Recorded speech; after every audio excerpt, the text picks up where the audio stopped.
গাইবান্ধার গোবিন্দগঞ্জে চোর সন্দেহে ৩ জনকে পিটিয়ে হত্যা। ব্রাহ্মণবাড়িয়ায় দুপক্ষের পাল্টাপাল্টি হামলা, নিহত ১, গুলিবিদ্ধ ২। জুলাই সনদ বাস্তবায়নে দ্রুত সিদ্ধান্ত নিচ্ছে সরকার, পরিবর্তন আসছে আরপিওতে। দাবি আদায়ে অনড় এনসিপি, চলছে প্রার্থী বাছাইয়ের কাজও। যুক্তরাজ্যের কেমব্রিজশায়ারে ট্রেনে ভয়াবহ ছুরিকাঘাতে ১০ জন আহত, ৯ জনের অবস্থা আশঙ্কাজনক, ২ সন্দেহভাজন আটক।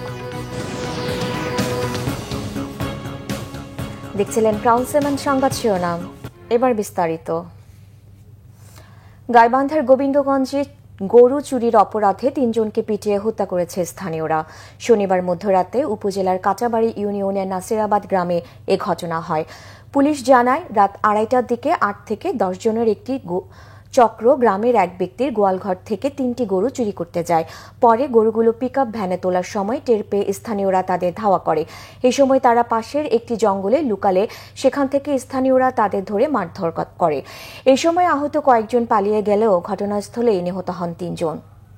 ব্রাহ্মণবাড়িয়ায় আধিপত্য বিস্তার নিয়ে দুপক্ষের সংঘর্ষে গুলিবিদ্ধ হয়ে ১ জন নিহত হয়েছে, গুরুতর আহত আরও ২ জন।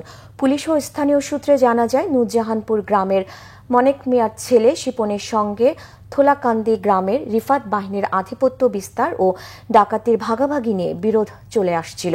শনিবার রাতে শিপন বড়িকান্দি গনি শাহ মাজারের এলাকায় গেলে রিফাত ও তার সহযোগীরা গুলি চালায়। এতে শিপন সহ ৩ জন গুলিবিদ্ধ হন। উন্নত চিকিৎসার জন্য তাদের ঢাকায় পাঠালে চিকিৎসাধীন অবস্থায় শিপনের মৃত্যু হয়। জুলাই জাতীয় সনদ বা সংস্কার প্রস্তাব বাস্তবায়নের বিষয়ে দ্রুত সিদ্ধান্ত নেবে সরকার। সিদ্ধান্তের বিষয়ে সরকার অনড় থাকবে বলে জানা গেছে। এদিকে গণপ্রতিনিধিত্ব আদেশের আরপিও অধ্যাদেশের খসড়ায় আবারও পরিবর্তন আনার সিদ্ধান্ত হয়েছে। জানা গেছে, শনিবার রাতে রাষ্ট্রীয় অতিথি ভবন যমুনায় প্রধান উপদেষ্টা অধ্যাপক মোহাম্মদ ইউনুস কয়েকজন উপদেষ্টার সঙ্গে অনানুষ্ঠানিক বৈঠকে এসব নিয়ে আলোচনা করেন। বৈঠকে সার্বিক রাজনৈতিক পরিস্থিতি এবং নির্বাচন প্রস্তুতি নিয়ে আলোচনা হয়। ঐকমত্য কমিশনের সুপারিশ জমা দেওয়ার পর রাজনৈতিক দলগুলো পরস্পর বিরোধী অবস্থান নিয়েছে। বিএনপি বলছে, জুলাই জাতীয় সনদ বাস্তবায়নের আদেশ জারির এখতিয়ার সংবিধান অনুযায়ী অন্তর্বর্তী সরকারের নেই। আর জাতীয় নির্বাচনের আগে গণভোট অপ্রয়োজনীয়, অযৌক্তিক ও অবিবেচনাপ্রসূত বলেও মনে করে দলটি। জামায়াতে ইসলামী সহ ৮টি দল নভেম্বরের মধ্যে গণভোট সহ ৫ দাবিতে আন্দোলনে রয়েছে। জুলাই সনদ বাস্তবায়নে অন্তর্বর্তী সরকারের পদক্ষেপ দেখার পরই এনসিপি সনদে স্বাক্ষরের বিষয়ে সিদ্ধান্ত নেবে। জানা গেছে, সদ্য অনুমোদন দেওয়া নির্বাচন সংক্রান্ত আইন আরপিওর অধ্যাদেশের খসড়া আবারও সংশোধন করতে যাচ্ছে অন্তর্বর্তী সরকার। নির্বাচন সামনে রেখে আসন ভিত্তিক যোগ্য প্রার্থী বাছাই করছে এনসিপির বিশেষ কমিটি। প্রথম ধাপে চলতি মাসে ৭০ থেকে ৮০টি আসনে প্রার্থীদের গ্রিন সিগন্যাল দিতে চায় দলটি। পাশাপাশি রাখা হচ্ছে ৩০০ আসনে প্রার্থী দেওয়ার প্রস্তুতি। নাবিল জাহাঙ্গীরের রিপোর্ট, ক্যামেরায় লিটন খান। ২৪-এর ছাত্র জনতার অভ্যুত্থানের ফ্রন্টে থাকা শিক্ষার্থীদের নেতৃত্বে গত ফেব্রুয়ারিতে রাজনীতিতে যাত্রা শুরু করে জাতীয় নাগরিক পার্টি এনসিপি। এনসিপির পথচলার ১ বছর পূরণ হওয়ার আগেই দেশে জাতীয় নির্বাচনের আমেজ। ফেব্রুয়ারিতেই নির্বাচনের জোর আয়োজন। পছন্দের প্রতীক কিংবা জুলাই সনদ নিয়ে ইস্যু থাকলেও নির্বাচন সামনে রেখে প্রস্তুতি রাখতে চায় এনসিপি। দলটির নেতারা জানালেন, আসন ভিত্তিক যোগ্য প্রার্থী বাছাইয়ের কাজ চলছে তাদের। কিছু জায়গায় পরিষ্কার হয়েছে যে কারা কোন আসন থেকে সম্ভাব্য দাঁড়াবেন, তাদেরকে বলা হয়েছে তাদের কাজ অব্যাহত রাখতে। বাকিটা আমাদের নির্বাচন টিম এবং একটা নমিনেশন বোর্ড হচ্ছে, তারা সেখানে তখন প্রার্থীদেরকে কনফার্ম করবে। দল খুব গোপনীয়তার সাথে একটি অনুসন্ধান কমিটি করেছে এবং 2 জনকে দায়িত্ব দেওয়া হয়েছে এবং তাদের টিম সারা বাংলাদেশে খোঁজখবর নিচ্ছে। নভেম্বরের শুরুতেই ৭০ থেকে ৮০টি আসনের প্রার্থী চূড়ান্ত করবে এনসিপি। বাকিগুলো হবে ধাপে ধাপে।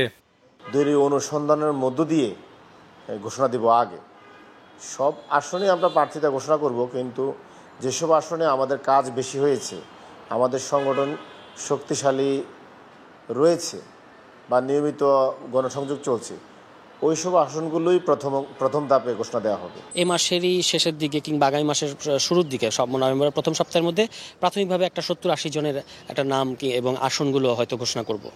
মনোনয়নের ক্ষেত্রে দলের সদস্যদের গুরুত্ব দেয়া হলেও সর্বস্তরের গ্রহণযোগ্য ব্যক্তিদেরও বিবেচনা করা হবে বলে জানিয়েছে এনসিপি নেতারা। আমরা কোনো দলের বিদ্রোহী প্রার্থীকে আমাদের দিকে স্বাগত জানাচ্ছি সেরকম না। যদি কারোর ক্ষেত্রে এরকম স্পেসিফিক ক্ষেত্রে থাকে যে তার এলাকায় গ্রহণযোগ্যতা ভালো এবং তার আসলে পার্লামেন্টে যাওয়া উচিত, সেক্ষেত্রে আমরা আমাদের প্ল্যাটফর্ম তাকে অফার করতে পারি বা তাদের আগ্রহের ভিত্তিতে। নির্বাচনের আগে নতুন জোট গঠনের সম্ভাবনা মাথায় রেখে প্রয়োজনে আসন সমঝোতায় কৌশলী হতে হচ্ছে দলটিকে।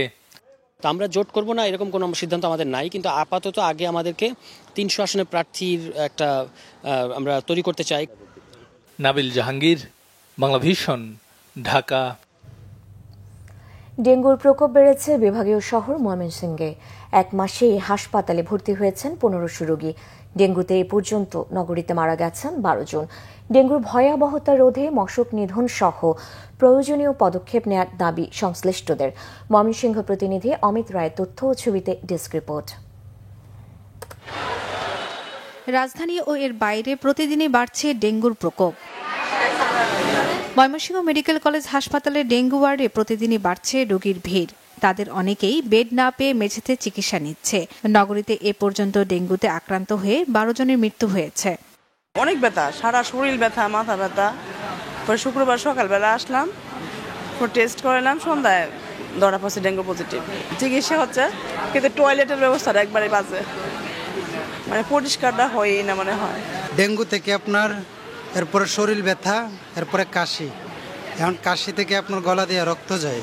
খাবার রুচিলে বমি ভাব হয়ে যায়, বমি করে দিই, খাইতে পারি না এখন পর্যন্ত। খাওয়া অরুচি হিসাবে কালকে পরে পরীক্ষা দিলাম, পরীক্ষা দিলে ডেঙ্গু ধরা পড়লো।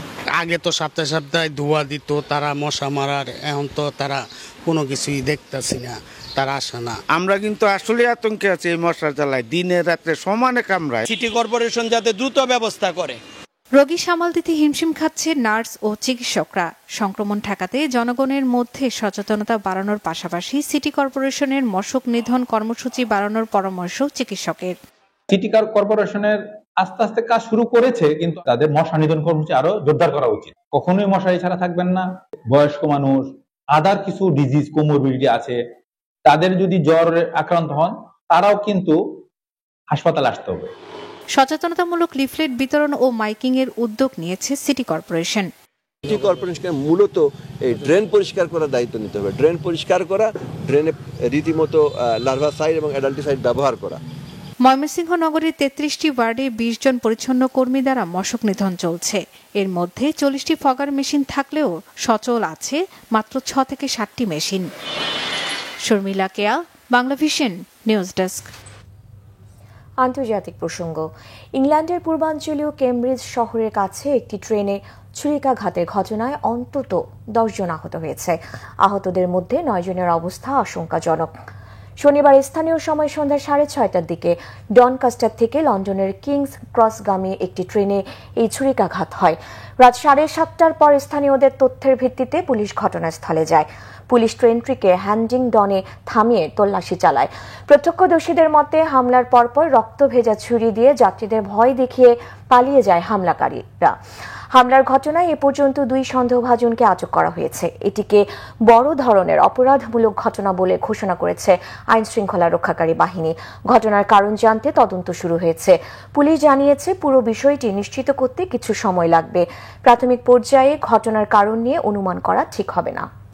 এই ছিল এখনকার মতো। পরের সংবাদ দুপুর 2টায়। এর আগে একটাই রয়েছে নিউজ টপ 10 দেখার আমন্ত্রণ রইল। এছাড়া বাংলা ভিশন সংবাদ ও সংবাদ সংশ্লিষ্ট অনুষ্ঠান দেখতে ভিজিট করুন www.bvnews24.com ও facebook.com/banglavisionnews এবং সাবস্ক্রাইব করুন youtube.com/banglavisionnews। ধন্যবাদ।